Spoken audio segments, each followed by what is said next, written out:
Allaitement pour tous vous présente Maman à la maison seule, allaitant et active. Astuces de maman pour faciliter la vie active en allaitant. Les mamans d'aujourd'hui se trouvent seules la journée. À force, elles deviennent expertes en multitâches, stratégie, négociation, recherche de données et gestion de crise. Les mamans modernes ne font pas rien à la maison.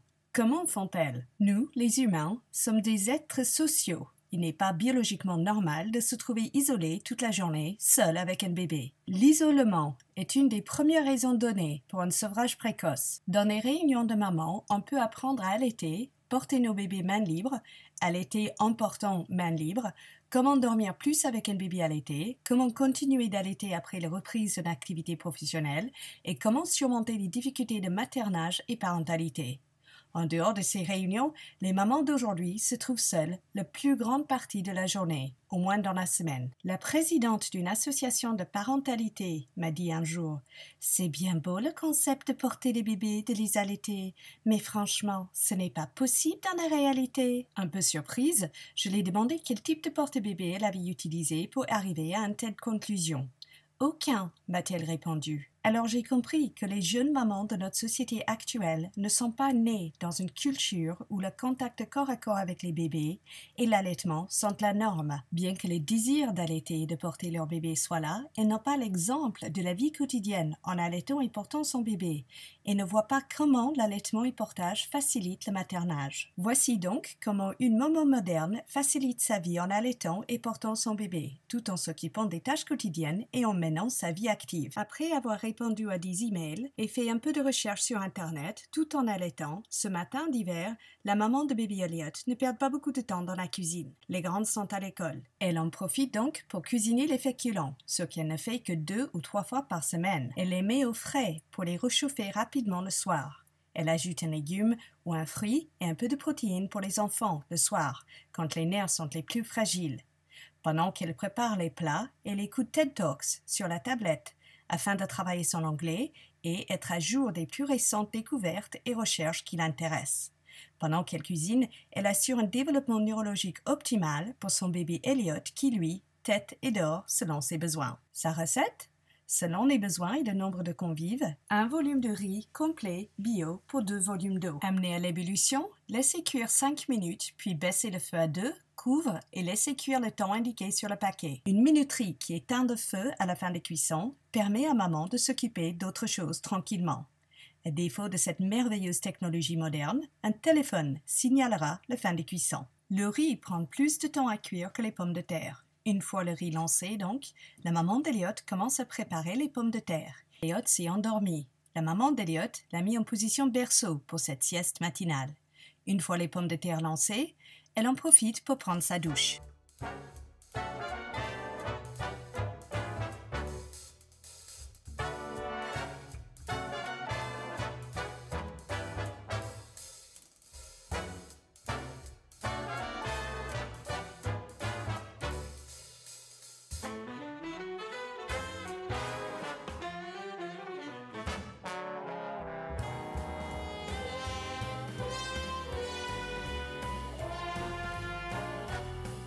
Eh oui, le porte-câlin et certains autres porte-bébés avec anneaux permettent aux mamans d'endormir leurs bébés au sein, puis de les poser, les couvrir avec les tissus de porte-câlin et s'esquiver. Comment faire? L'astuce est de laisser glisser les tissus dans les anneaux, élargissant ainsi l'espace entre vous et bébé. Pour une démonstration complète, regardez Allaiter mobile Ringslings for One, ici sur Dailymotion. Ayant re-enfilé Elliot dans le porte-câlin, sa maman profite de ses mains libres pour donner un rapide coup d'éponge au lavabo. Pendant la sieste d'Elliot, sa maman prenait sa douche tout en surveillant son bébé et assurait la cuisine. Ces 3 tâches simultanément. Maternage n'égale pas ménage, on est d'accord. Mais un coup d'éponge est facile quand on a les mains libres et un bébé content de participer. Elliot, en contact corps à corps avec sa maman, se construit aussi bien sur le plan neurologique que nutritif quand il tète. Son taux de cortisol est très bas. Il observe sa maman, ressent tous ses mouvements et assimile les bruits, les odeurs et changements de température et d'humidité selon les lieux où il se trouve. Les pommes de terre et riz pour les prochains jours sont prêts. Après avoir rangé ses féculents au frais, la maman d'Elliot, moderne, organisée, prépare à l'avance des lentilles qu'elle peut congeler ou garder au frais. Même préparées à l'avance, les lentilles sont une excellente source de protéines. Son secret pour couper les oignons sans pleurs, elle passe ses poignets sous l'eau froide, ainsi que les oignons. Elle ajoute les épices traditionnelles de sa famille, ce qui plaît à Elliot, qui lui savoure la variété des goûts dans le bon nez de sa maman. Sans oublier le curcuma, excellent pour la digestion, parmi beaucoup d'autres effets importants pour l'organisme. Elle ajoute un peu plus de 2 volumes d'eau pour 1 volume de lentilles, puis elle déjeune. Cette maman moderne sait qu'une sieste quotidienne est une des clés pour entretenir la forme dans ce début de maternage. Après les déjeuners donc, elle dort avec Elliot jusqu'au moment de chercher les grands à l'école. Les aliments pour les prochains jours sont au frais. Les grands sont de retour de l'école, pour la plus grande joie de petit frère Elliot. Le goûter est important pour les petits estomacs des enfants, mais maman aime prendre le thé l'après-midi aussi. Dans la cuisine de ce petit appartement parisien, la maman d'Elliot a optimisé l'espace d'une petite cuisine. Les thés, herbes et autres aliments en petite quantité, qui prennent beaucoup de place en largeur, sont transférés dans les bocaux. Les couvercles des bocaux sont vissés sur le dessous d'une planche qui sert d'étagère. Le goûter en famille est un moment de retrouvailles et détente pour les enfants et leur maman.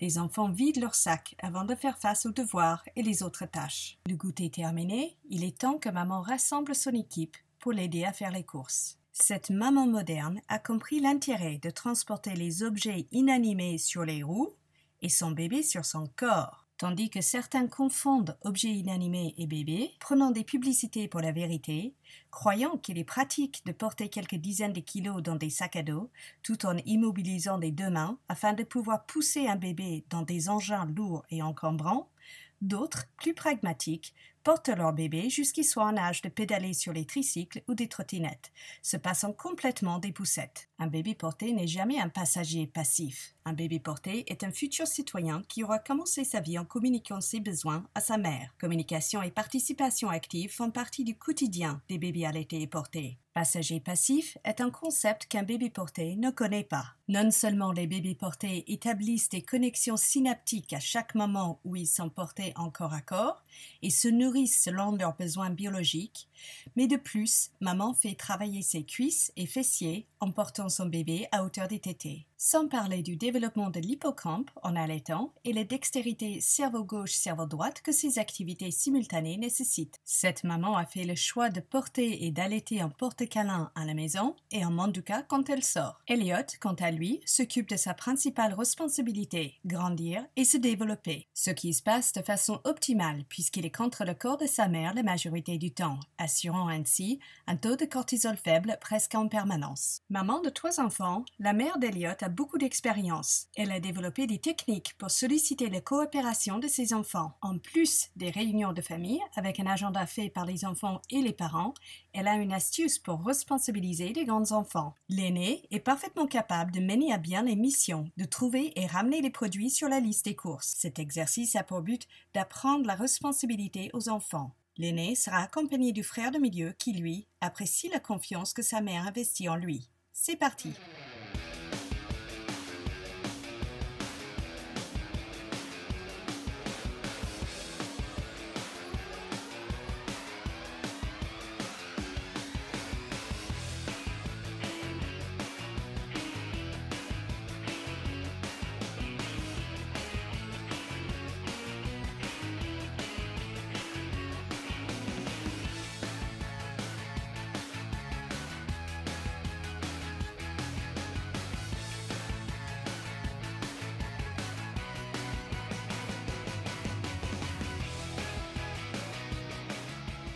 Malheureusement, cette équipe, encore en période d'adaptation, est facilement tentée. Ils ont oublié leur mission, distraits par la richesse des activités possibles dans un supermarché du quartier. La chef des opérations reprend en main son équipe. Cette maman multicasquette est également gestionnaire. Elle a bien compris le piège de propagande derrière la vente des produits laitiers et passe à côté des rayons sans intérêt pour une famille ayant reçu ses besoins en laitage les premières années au sein. Cette équipe n'est pas tentée par les sucreries rangées à leur niveau avant de passer à la caisse parce qu'elle trouve facilement de quoi s'occuper.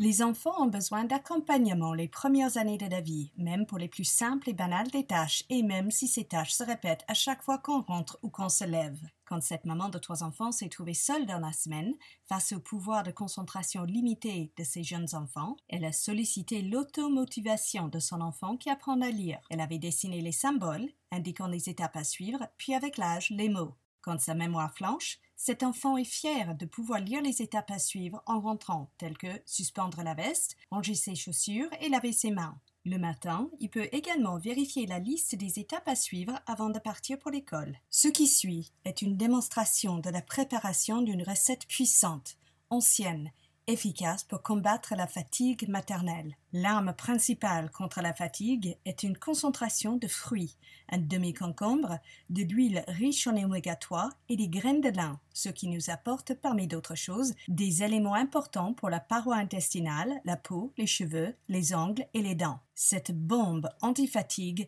prend un peu moins de 10 minutes à faire et comble beaucoup de carences que les régimes modernes et le stress créent. On peut aussi ajouter des compléments élémentaires. Certaines mamans préparent un smoothie anti-fatigue pour plusieurs jours de suite et pour toute la famille.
Les tout-petits sont en quête d'apprentissage, en permanence. Fort heureusement, ils sont programmés pour chercher à comprendre comment fonctionne le monde et tout ce qui les entoure. Quand les petites mains sont tentées de disséquer les cotons-tiges, d'appliquer le maquillage et d'examiner la brosse des WC, tout le monde vit en paix si ces instruments sont hors de vue et hors d'atteinte jusqu'à l'âge de comprendre. La maman d'Eliott partage, comme beaucoup de Parisiennes, un petit appartement. Voici comment cette famille vit bien dans 46 mètres carrés. Tout se plie, tout se range. La philosophie de cette famille, le foyer appartient à toute la famille. Personne ne peut réclamer une pièce exclusivement pour lui. Le concept d'être propriétaire d'une chambre étant l'exception de la norme à travers la planète. Bien sûr, un sens de l'ordre est nécessaire et chez cette famille, chacun a son propre bureau pour travailler sa créativité. Mais personne n'a le droit de réclamer une pièce pour lui tout seul. Avec des lits en mezzanine, il y a suffisamment de place pour dormir où l'on veut. Un peu de technologie moderne est un facteur clé quand un petit appartement accueille du monde. Puis, comme tous les parents le savent, quand il s'agit des outils, les enfants prennent beaucoup de plaisir à partager le travail aussi. Voilà.